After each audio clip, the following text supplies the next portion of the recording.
Assalamualaikum warahmatullahi wabarakatuh. Selamat pagi anak-anak, bagaimana kabarnya hari ini? Bapak harap di saat pandemi ini kalian tetap mengurangi aktivitas di rumah dan jangan lupa untuk mencuci tangan setelah berkegiatan di luar ruangan. Baik, pada hari ini pelajaran kita yaitu Al-Quran dan Hadis kelas 1 ya, pada semester 1. Itu materinya tentang huruf hijaiyah. Baik, kita masuk ke pelajaran 1, huruf hijaiyah dan tanda bacanya. Nah, di sini huruf hijaiyah adalah huruf alfabet yang berasal dari Arab. Al-Quran ditulis menggunakan huruf hijaiyah. Umat Islam diwajibkan membaca, mempelajari, dan mengamalkan isi dari Al-Quran dengan benar dan baik. Nah, jadi apabila kita lihat dari huruf hijaiyah yang ada biasanya di Iqra maupun di Al-Quran, itu adalah huruf Arab. Nah, huruf Arab itu juga disebut dengan huruf hijaiyah yang biasanya anak-anak belajar di tempat mengajinya huruf-huruf hijaiyah ya.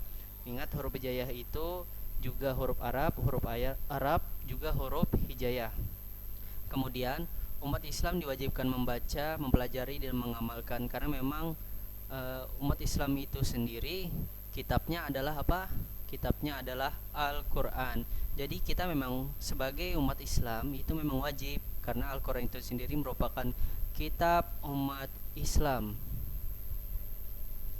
Nah, sebelum bisa kita mempelajari Al-Quran, kita terlebih dulu harus mengenal huruf-huruf Arab atau huruf-huruf hijaiyah itu tadi. Supaya apa?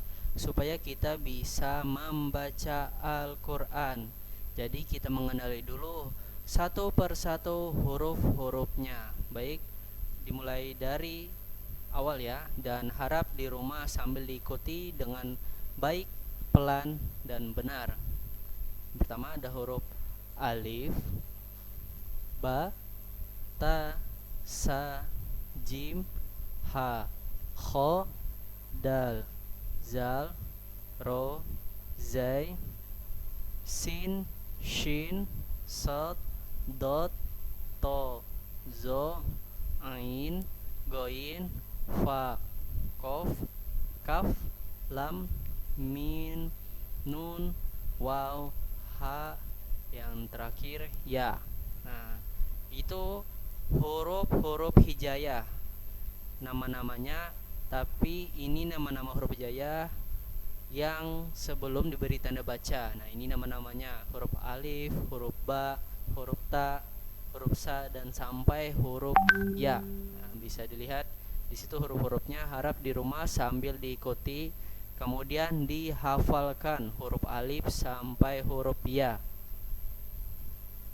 Nah, ini ada beberapa tanda baca untuk huruf hijaiyah. Supaya apa? Supaya huruf hijaiyah itu bisa dibaca. Kalau tidak ada tanda bacanya, nanti susah untuk membaca huruf hijaiyah atau tulisan-tulisan dalam Al-Quran. Nah, pertama ada fathah, itu garis miring, tapi posisinya ada di atas huruf, itu dibacanya A. Kemudian ada kasrah, garis miring yang posisinya ada di bawah huruf, nah dibacanya I. Kemudian ada dhammah, itu posisinya di atas huruf, kemudian mirip seperti huruf waw tapi kakinya lurus. Nah, posisinya ada di atas huruf dan dibaca U. Kemudian ada fathah tain, itu adalah seperti huruf fathah, harokat fathah yang ada dua garis yang dibacaan.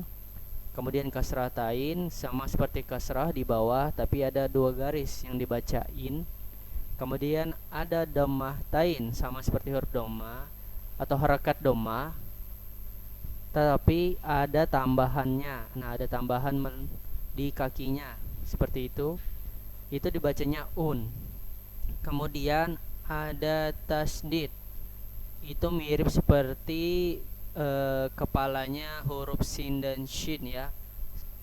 Nah, seperti itu.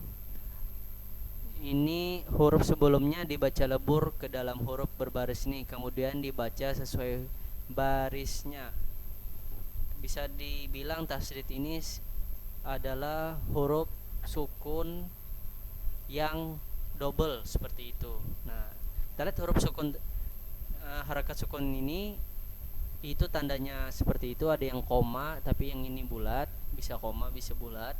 Huruf sebelumnya dibaca lebur atau hurufnya yang berharakat sukun ini dibaca mati seperti itu, tidak dibaca, jadi dileburkan ke dalam huruf ke baris ini. Nah, nanti ada contohnya.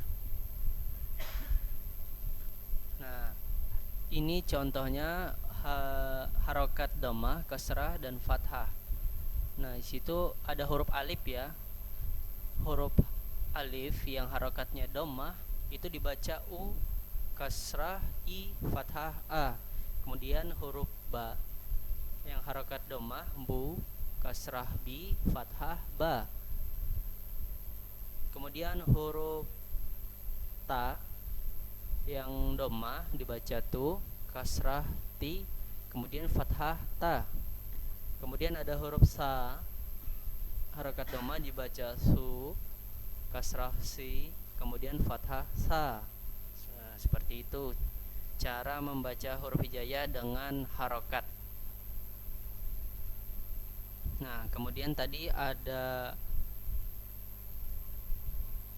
misalnya ada fathah tain, misalnya pada huruf alif apabila ada fathah tain yang garisnya di atas tapi dua, berarti dibacanya an. Nah, kalau kasrah tain dibacanya in, kalau dhammah tain dibacanya un. Begitu juga misalnya huruf ba, apabila fathah tain dibacanya ban, kasrah tain dibacanya bin, kemudian dhammah tain dibacanya bun. Nah, begitu juga huruf ta dan sa ya. Harap dipraktekkan di rumah, dicoba bersama orang tuanya. Nah, ini contoh huruf hijaiyah dengan tulisan latinnya atau tulisan huruf alfabet. Nah, contoh yang pertama ada batako. Nah, semuanya harokatnya fathah. Sampingnya ada bacanya sudah batako. Tulisan ini tulisan hijaiyahnya seperti itu. Kemudian ada masjid. Nah, seperti ini juga. Baju baru. Nah, seperti ini. Baju baru, buku. Nah, bisa dilihat. Kura-kura. Nah, kemudian ada rambut hitam. Nah, kalau sukun seperti itu. Jadi dibaca mati ya, jadi ram. Tidak dibaca ma, mu, mi, tapi dimatikan. Jadi huruf ra-nya ini melebur atau masuk ke dalam huruf mim ini, jadinya ram. Rambut hitam. Nah, seperti itu. Nah, mungkin itu penjelasan singkat dari Bapak mengenai huruf hijaiyah dan tanda bacanya untuk kelas 1. Harap di rumah dipelajari ulang, kemudian dipraktekkan menghafal huruf-huruf hijaiyah supaya apa? Apabila hafal, maka akan semakin mudah mempelajari Al-Quran tadi, minimal dari Iqra, kemudian sampai naik ke tingkat belajar membaca Al-Quran ya. Apabila diulang-ulang terus, insya Allah sudah pasti hafal, sama seperti kita belajar membaca huruf-huruf alfabet. Nah, dari A sampai Z, begitu juga huruf hijaiyah dari alif sampai ya. Nah, mungkin sekian dan terima kasih. Wabillahi taufiq wal hidayah. Wassalamualaikum warahmatullahi wabarakatuh.